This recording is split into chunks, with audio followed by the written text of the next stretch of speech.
ఓం నమ శివాయ. శ్రీ మాత్రే నమః.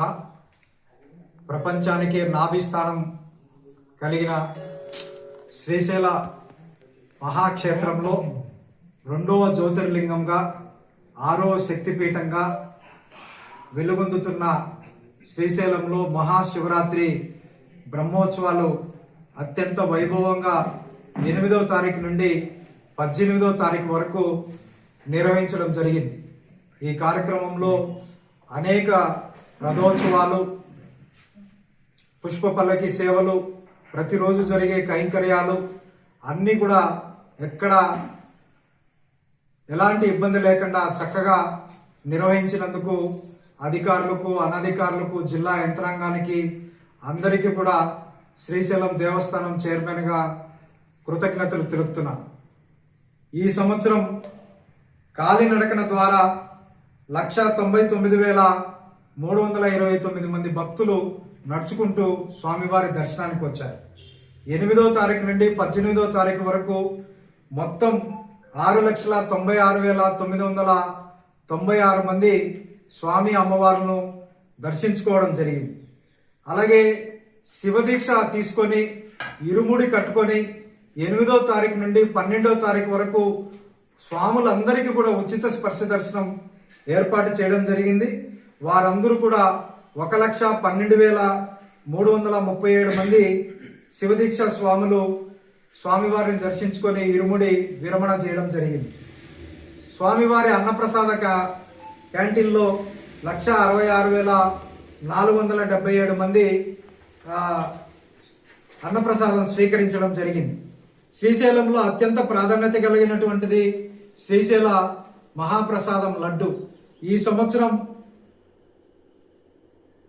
35,46,219 లడ్డులను విక్రయించడం జరిగింది.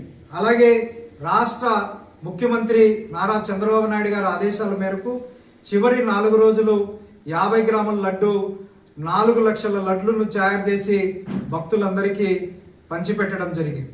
ఈ సంవత్సరం అత్యధికంగా భక్తుల కోసం చలవు పందిళ్లు కానీ, జర్మన్ షెడ్స్ కానీ, అధిక మెడికల్ క్యాంప్స్ కానీ, హెల్ప్ డెస్క్లు కానీ, మంచినీటి వసతి కల్పించడంలో కానీ ఇలా అన్ని రకాల వసతులు కల్పించి భక్తులకు ఎలాంటి ఇబ్బంది కలగకుండా చేయడం జరిగింది. కేవలం 2వ రోజు 9వ తారీఖునే ఒక చిన్న సంఘటన జరిగింది.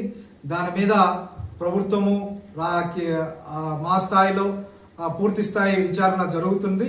త్వరలో ఆ విషయాలన్నిటిపైన కూడా చెప్పబడుతుంది. ఇదొక సబ్జెక్టు. కల్తీ లడ్డు గురించి చెప్తాను, సపరేట్గా మాట్లాడదాం. బ్రహ్మోత్సవాలు విజయవంతం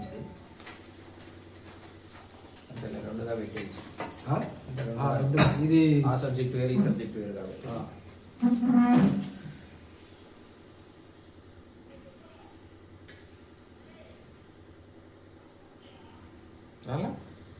ఓం నమ శివాయ. శ్రీ మాత్రే నమః.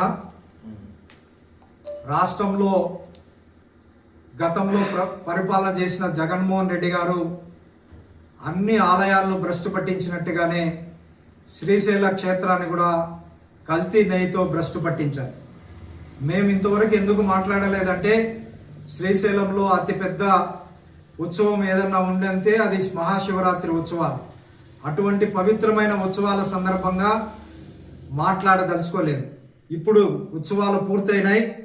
ఇప్పుడు 2023-24లో మే 2023 నుండి మార్చి 2024 వరకు రాజేష్ కార్పొరేషన్ ద్వారా కల్తీ నెయ్యి సప్లై చేయబడింది. ఈ రాజేష్ కార్పొరేషన్ అనే వ్యక్తి కేవలం లడ్డుకు కావాల్సిన ముడి పదార్థాలు ఆలయానికి సప్లై చేసే వ్యక్తి.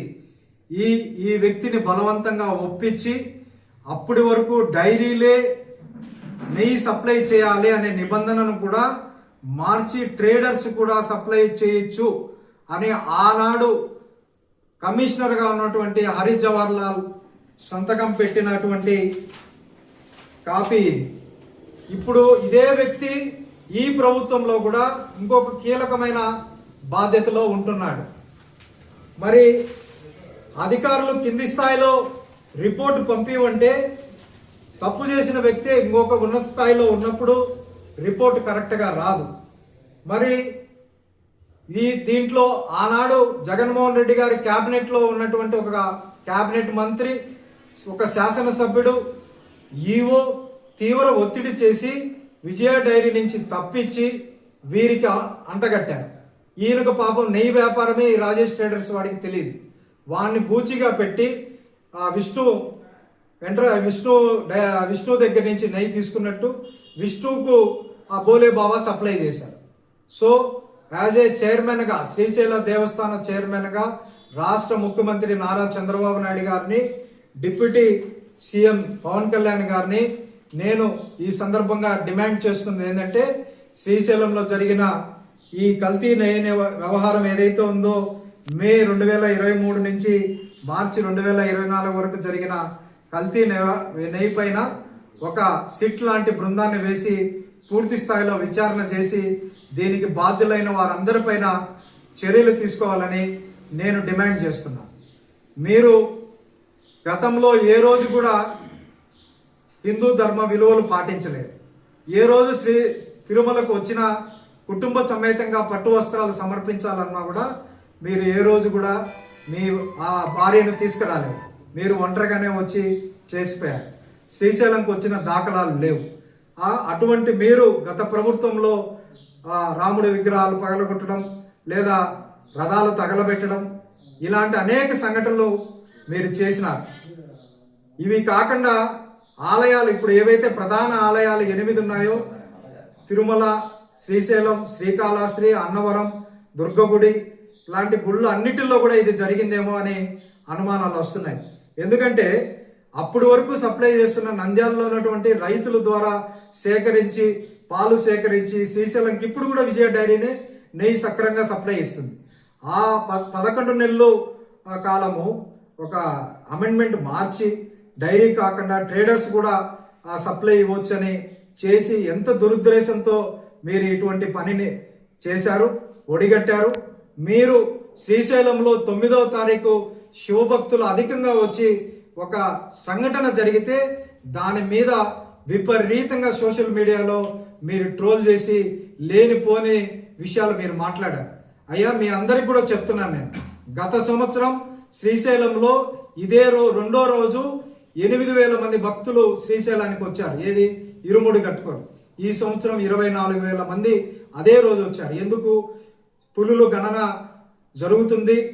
దానివల్ల వాళ్ళు టైం రిస్ట్రిక్షన్ పెట్టడం కారణంగా ఆ 8వ తారీఖు బయలుదేరిన భక్తులందరూ 9వ తారీఖు రావడం, అంచనాలకు ఎవరికి అందకపోవడం, అయినా 10 గంటల వరకు సాఫీగా జరుగుతున్న దర్శనం ఏర్పాట్లు ఏదైతే ఉందో ఒక పథకం ప్రకారం బయట నుంచి స్వాములు వచ్చి ఒక పెద్ద బండరాయి తీసుకుని వచ్చి తాళం పగలగొట్టి వారిని రెచ్చగొట్టి ఊపి గేట్లు ఎరగొట్టి నానా హంగామా చేసినా కూడా మా సెక్యూరిటీ కానీ ఆలయ సిబ్బంది కానీ ఎక్కడ కూడా నేను కానీ సమన్వయం పోకుండా శివస్వాములకు అత్యంత ప్రాధాన్యత ఇచ్చి అందరికీ దర్శనం కావించాలని చెప్పి ఆ రోజు 49,000 మందికి 23,000 మంది శివస్వాములకు 26,000 మంది సామాన్య భక్తులకు రాత్రి 2 గంటల వరకు కూడా దర్శనం కల్పించి అందరినీ పంపించి ఆ రోజు జరిగిన లోటుపాట్లను రాత్రి రివ్యూ చేసుకొని నెక్స్ట్ డే 22,000 మంది శివస్వాములు వచ్చారు. ఏ ఒక్క చిన్న 0.001% కూడా జరగలేదు. కేవలం ఆ రోజు ఒక కుట్ర కోణంగా ఒక పద్ధతి ప్రకారంగా కొద్దిమంది వ్యవహరించారు. దీనిపైన కూడా నేను రాష్ట్ర ప్రభుత్వాన్ని డిమాండ్ చేస్తున్నాను.